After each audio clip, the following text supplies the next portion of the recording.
With the weather heating up, many people are looking for a place with a lake or a stream where they can just cool off. One of those places is the South Fork of the Boise River near Pine.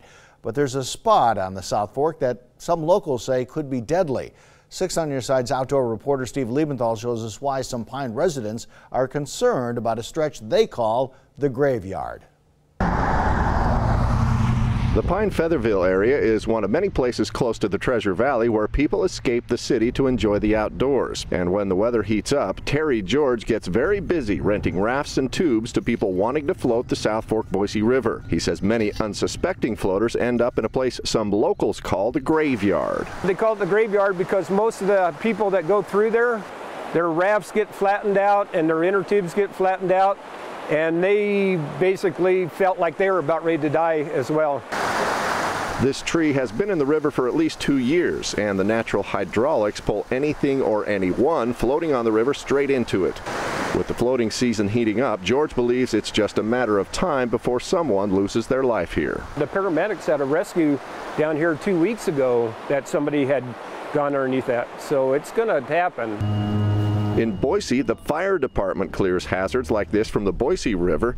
But in this rural area, it's unclear who, if anyone, could or would have an interest in making the South Fork more safe for floaters.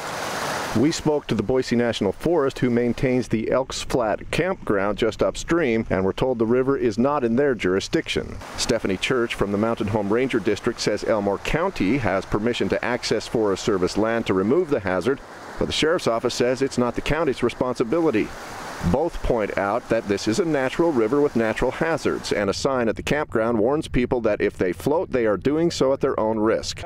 That's frustrating to Terry George, who wishes someone, anyone, would step in to move the tree.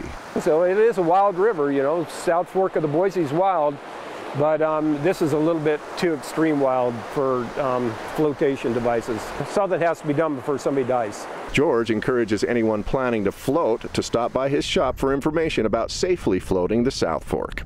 Steve Liebenthal, 6 on Your Side. So if you're planning to float the South Fork, be aware that hazard is just downstream from the Elks Flat campground and the Johnson Bridge. The Forest Service says many people are using private land to access the river on the east bank near the bridge, which technically is illegal. You'll want